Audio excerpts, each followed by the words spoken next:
My name is Sara McBride, and I seek to understand human behavior in geohazards. That includes earthquakes, volcanoes, tsunamis, and landslides. Hello, my name is Andrew Gary, and welcome to Seismic Soundoff, in-depth conversations in applied geophysics. In this episode, Sara K. McBride discusses her paper, Evidence-Based Guidelines for Protective Actions in Earthquake Early Warning Systems, in the January-February issue of GeoPhysics. In this engaging and helpful conversation, Sara highlights the various protective actions people can take during an earthquake. She also shares who is most likely to be injured during an earthquake and how seismologists, earth scientists, and engineers can best protect and warn the populations they serve. This serves as an excellent reminder on how to stay safe during earthquakes, the latest research and warning people of danger, and a helpful path forward to continue to save lives during earthquakes. Visit seg.org/podcast for the complete show notes and to access the entire podcast archive. Now my conversation with Sara K. McBride. So we're here to talk about an article you published in GeoPhysics, and that title is Evidence-Based Guidelines for Protective Actions in Earthquake Early Warning Systems. The kind of question that came to mind, just even looking over this paper, is why don't humans behave as scientists would prefer during an earthquake? I think, first of all, that is an excellent question. The reason why people don't behave the way we would like them to has a lot to do with training and experience and knowledge. We really don't drill that often for earthquakes, particularly when people are outside of the elementary and high school levels. And oftentimes people retain what they learned back in school. So let's say you're in your 40s or 50s and you might have learned to go into a doorway if you're in the United States. And that's not advice that we provide any longer. But people retain that memory of what happened and what they were taught back in school. And the other thing that people do is they remember what they might have done during earthquakes. And it's been a while since we've had a large earthquake that has impacted a lot of people all at once in the United States, of course, that made them take protective action, with the exception of Ridgecrest in 2019. With those two earthquakes back to back, it had been almost 20 years since we had experienced large and intense shaking in earthquakes in the continental U.S. Of course, Alaska is a different story altogether. So what would you say are some of these important considerations if, these scientists are developing an early warning system in their area? So what we really drilled it down to was three main overarching concepts. And one of them is social, cultural, and environmental context, that where people are present, what their social roles are with each other, and what type of buildings, what's the built environment around them when they're located when the earthquake happens. For instance, we have very different protective actions for, say, Haiti, which has a different built environment, to, say, California, which has stronger and more robust building codes, and sometimes newer buildings as well. So we took into account that built environment, but we also took account on the social and cultural and environmental context too. What are people taught? What are they taught in schools? What are they taught in their workplaces? How do they approach culturally earthquakes? What are their relationships with the earthquakes? And what have they been enculturated in to do? So all of those things, and that's just number one. Then we have number two, which is what is the demographic and experiential variables? So gender and age and previous experience with earthquakes. We do know that gender and age do influence injuries. That's one thing that, and that's not just our finding, that is consistent across other analyses that are done on earthquake injury data, that women in certain countries, say Aotearoa, New Zealand, are more likely to be injured in earthquakes during earthquake shaking than, say, men. And the hypothesis there is that that's based on their social role and their caretaking of children, that they are going to prioritize the safety of their children before their own safety and well-being. Now, I want to make something really clear. This is not, I'm not trying to shade men here or shame men into how they caretake their children during earthquakes. That's not what I'm trying to do. This is just what the data presents itself. And then the other thing with previous history with earthquakes, there is some studies that older people are less likely to take protective action because they've experienced earthquakes before and they may not have been a big deal. So they just go, okay, well, we felt this shaking before, so we're not going to take protective actions because it doesn't seem that serious to us. So experience has a lot to do with it as well. And that's pretty consistent in the earthquake literature, but also in other disaster literatures as well, like hurricane literatures around when people choose to evacuate for a hurricane or not, that experience with previous evacuations and hurricanes then flavor the decision-making process of people when they choose to evacuate from a hurricane. So the final thing to consider is the magnitude intensity that influence the duration and impacts of the earthquake itself, and as well the system that it impacts. So you have to consider what kind of earthquakes that you're going to get when you build for earthquake early warning. Mexico City being one of the really famous case studies on this, because the initial system was built out along the coast where a lot of the damaging earthquakes start, but that provide Mexico City 2 to 3 minutes worth of warning because Mexico City is further away from the coast. So they really built and considered their earthquake environment when building that earthquake early warning system back in the 90s. It's amazing to me how only that third aspect there of those three elements are really scientifically technical, but it, takes a geoscientist and a scientist in general to be able to study this and understand it. But, kind of building off that, what are some aspects that would make risk communication more effective in a community?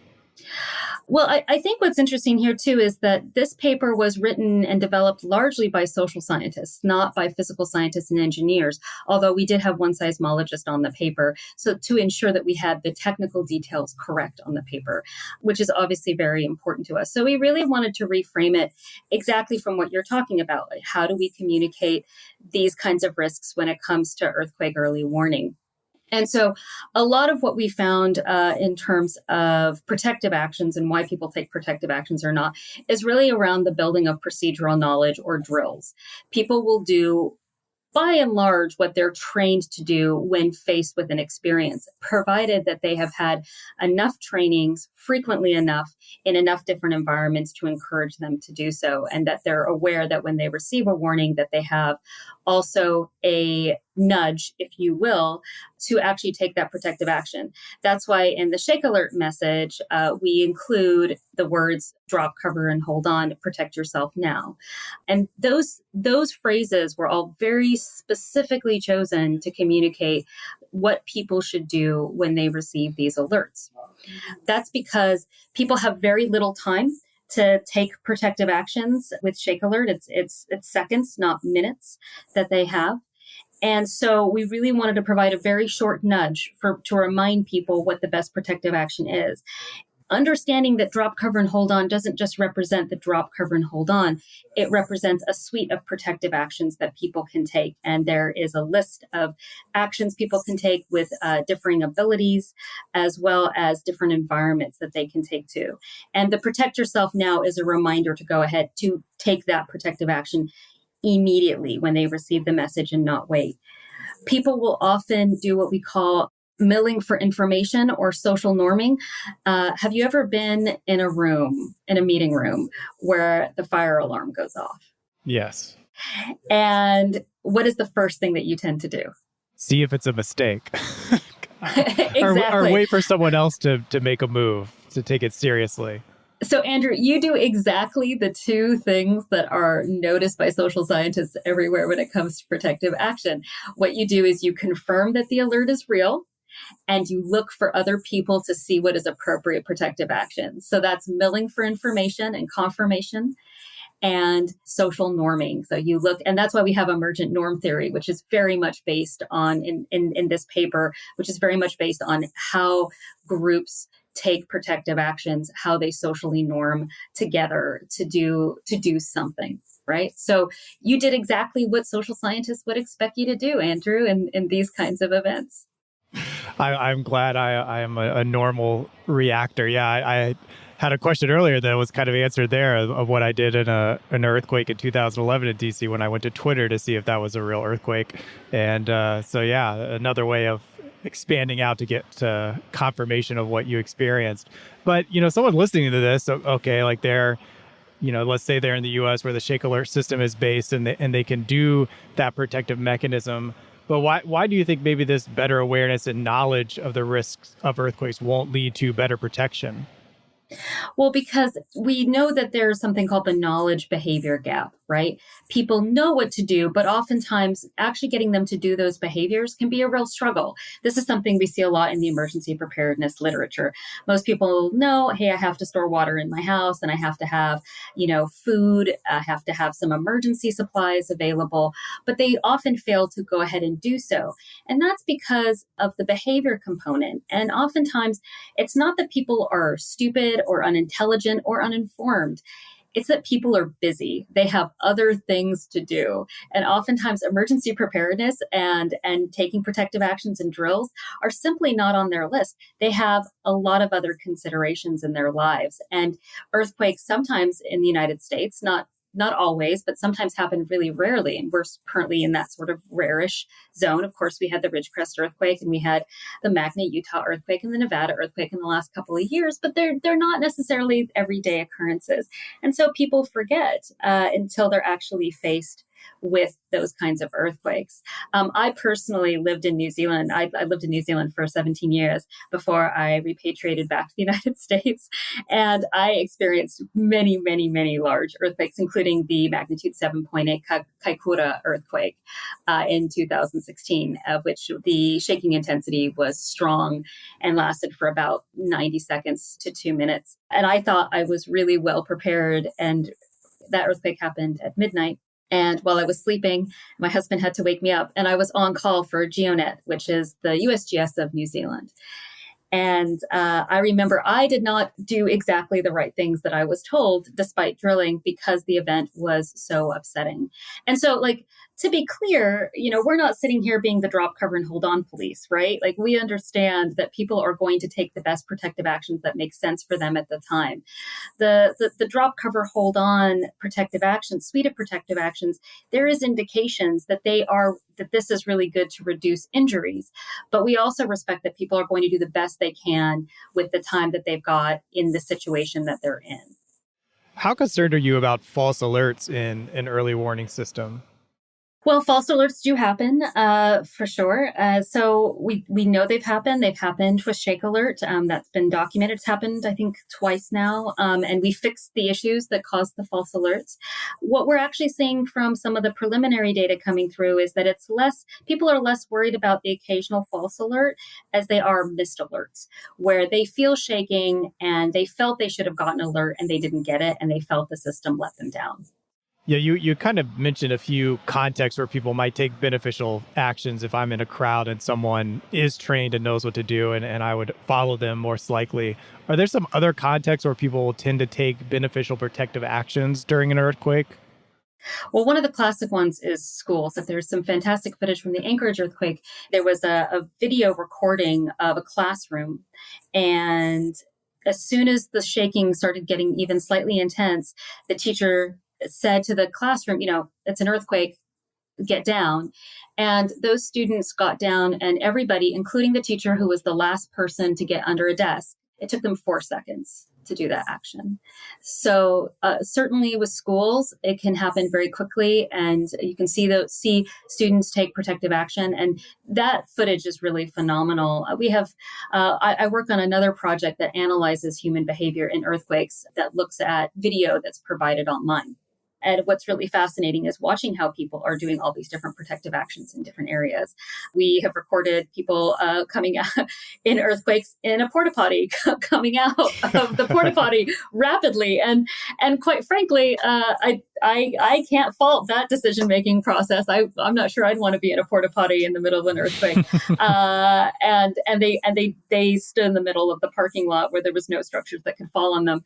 So we have watched people do different protective actions in all kinds of different environments. And again, it's very environment and context specific, but fortunately the drop, cover, and hold on suite of protective actions does provide a protective action for a lot of these different environments. Although they don't have a porta potty one, I may need to talk to them about that and see if they can update that protective action. I'd love the directions there of how they would encourage them to finish up very rapidly. Very rapidly. That's right. I was a little shocked in your paper that you have a statistic that Americans spend 93% of their time indoors. So given that there's a really strong chance if an earthquake happened, you would be indoors. So given that, and this drop, cover, and hold on, could you provide just like some actual examples of someone's, on their couch, if someone is at a coffee shop, like what that would look like to take those protective measures? Yeah, it's pretty simple. Just try to get under something strong as quickly as you can. Don't try to walk a lot. The key thing is you want to limit the amount of movement because, and if you've been in a strong earthquake like I have, you know that the stronger the intensity, the harder it is to walk and the more likely it is to fall and that you're going to injure yourself. The other thing too is considering when it's at night, for instance, the power goes out, you can't see what's happening. You really don't want to be walking around, walking on broken glass, falling over something that is, something that has fallen down like bookshelves, those kinds of things. So you really want the critical part of drop, cover, and hold on is to really reduce the amount of movement you've got and protect your neck and head as soon as you can and get under something heavy and stable in case anything falls on top of you. Again, it really is the most critical thing is about the limitation of your movement to reduce injury. What is about the average length of time for someone to expect to be experiencing an earthquake? So, earthquakes are really variable, right? You have some earthquakes that can cause a lot of damage that last like 10 seconds, but they're really shallow and really close by. And even if they're a smaller magnitude earthquake, they can cause damage. Or you can have like something where I experienced the magnitude 7.8, the Kaikoura earthquake, that lasted a really long time. So, I think the Great Alaska earthquake was somewhere between 6 to 10 minutes, right? So you can have these really, and these are magnitude 9 pluses, right? These are these huge, huge earthquakes that have really, really long shaking durations. And then you can have these smaller, shallower magnitude earthquakes can also cause a lot of damage. I think one of the classic cases that I worked on, I was the public information manager second in command for the Christchurch earthquake in February 2011. And that was a magnitude 6.2. But it was very shallow, it was very close to the city, and it really caused significant amounts of damage to Christchurch. I think the shaking was between 15 and 20. It might have been 22 seconds, 20 seconds. It wasn't a really long shaking period, but it was very intense, and the shaking intensity was extreme. So it's hard to give like what is an average length of an earthquake because it really depends on the magnitude and where you are in reference to that earthquake, right? And then, of course, the modified Mercalli index, which is around the intensity of the earthquake too, has a lot to do with what your experience is. After that shaking, the experience of shaking, your feeling stops. Is it safe at that point to start taking stock of what's around you and what's happening? That's right. So after you feel the immediate shaking, that's the time to really think about what your next moves might be. Really thinking, okay, should I turn off? Do I have gas? Should I turn off the gas? Are there injuries around me? Am I unsafe in this building? Should I evacuate the building if I'm unsafe in it? As long as the shaking has stopped, those are things to consider about your environment around you, and to do those things. The one thing you have to bear in mind is once you have a big earthquake, then you're going to have aftershocks. So whatever you do, be aware that might not be the end, right? That aftershocks are probably on their way, and that you're going to have to take whatever action fairly quickly. What are some key questions that you still have for understanding what are the best protective actions to take? Oh man, we have so many questions about what the best protective action is to take. I think that this very much represents a discussion in the literature, but it's not the end point for these discussions. I think for me, timing for drills is a really good conversation that we need to have for how long it takes for people to really build procedural knowledge for drills. And there's some evidence that it could take, 2 or 3 times a year versus a year. What we know is that there's kind of no necessarily sweet spot, but drill often. So people know what to do and what actions to take. The other one I would really love to take a look at is how people engage and value and trust earthquake early warning systems to provide them these seconds of notice. So people's relationships with these earthquake early warning systems, we do have some studies coming out, like the Nakayashi study and the Becker study that came out in the last couple of years that do this. I'd love to see this kind of work replicated in the United States. There's still a lot of questions here to go. And again, it's always hard to recommend one protective action for so many different situations that people may find themselves in. And so what we really looked at was the majority of situations that people are in, the majority of buildings that people find themselves in. And again, that doesn't account for specific situations that may be slightly different. And again, I'm not the drop, cover, and hold on police. If people have done their research and they feel like taking a different protective action is going to help protect them more, I just don't want to see people die in earthquakes like that. As having known people who died in Christchurch and having had that experience of watching a city I love be really damaged, and having been in large earthquakes myself, I do this work because I want people to survive after earthquakes and be as healthy as possible after these events occur. What's really nice about for earthquake protection, it doesn't take much to drop, cover, and hold. So those seconds could be enough. And, if it turns out that it isn't as big of an earthquake or whatever, like you just sit back up, it's not not too much off you to take those protections. You mentioned before we started recording how this was a fairly difficult paper to write. You're talking about your personal experiences with earthquakes and losing people that you know and care about. And the nice thing about this paper as well is it's open access, and just in general, it's not a very technical paper for what you might think in geophysics, in the sense that this is an understandable and readable paper.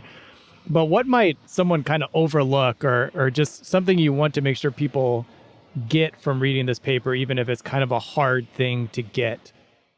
So really what I want people to understand about this paper, particularly the technicians and the builders of these systems, is to really build systems with people in mind first as much as possible, and really consider how you're going to frame easy, accessible, and simple protective actions for as many people as possible.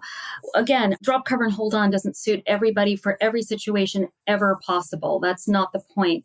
The point is that it's there to do something that can minimize injury for the vast majority of people, and that it's easy to do and it's quick to do.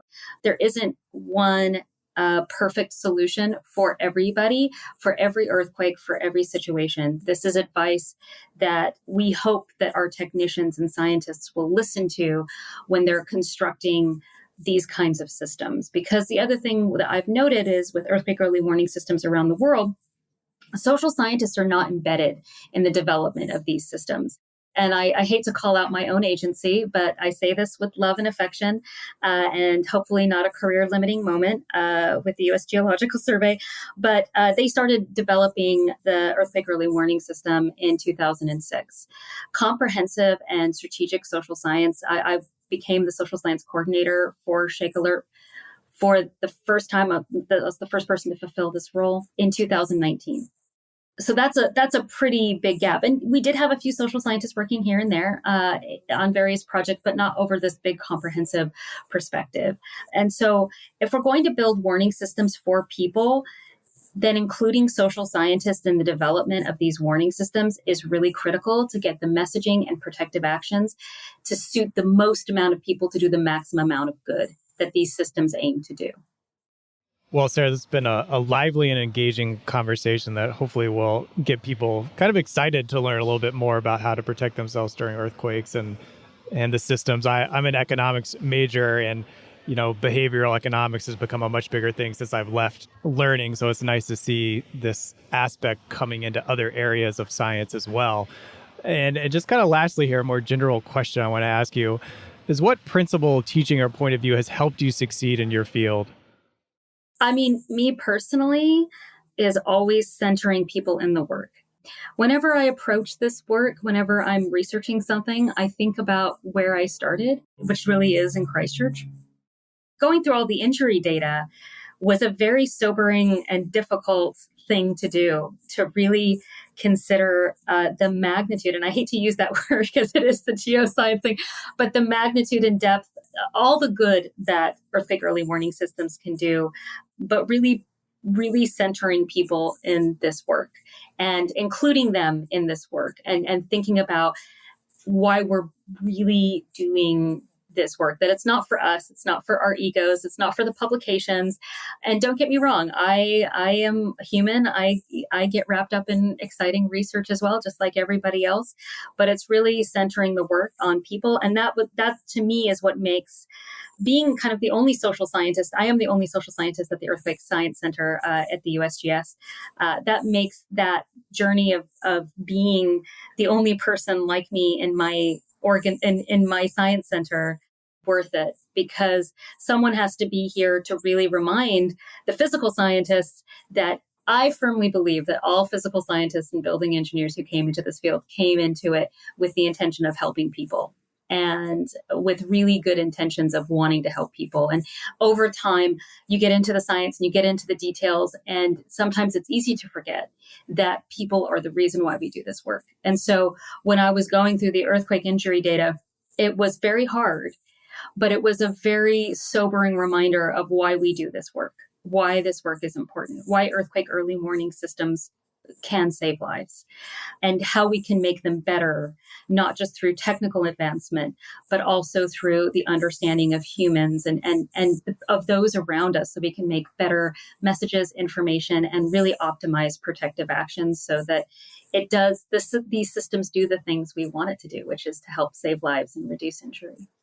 Well, that is a lovely place to leave it, and a great thing for a scientist working to leave off as well, to be thinking about in their work and be reminded. So thank you for putting this paper together and looking at those injury reports and being able to come out the other end with a wonderful paper. Thank you so much. I've really enjoyed this conversation, Andrew.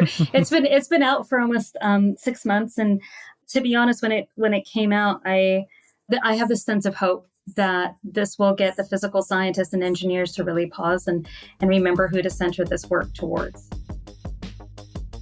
SCG produces Seismic Soundoff to benefit its members, the scientific community, and inform the public on the value of geophysics. To show your support for this show, please leave a 5-star review on Apple Podcasts and Spotify. Simply go to Seismic Soundoff on Apple Podcasts and Spotify on your phone. It takes less than 5 seconds to leave a 5-star rating and is the #1 action you can take to show your appreciation for this free resource. And follow the podcast while you are on the app to be notified when each new episode releases. Original music created by Zach Bridges. This episode was hosted, edited, and produced by me, Andrew Gary at 51 Features. The SEG podcast team is Jennifer Cobb, Kathy Gamble, and Allie McGinnis. Thank you for listening. This is Seismic Soundoff, signaling off.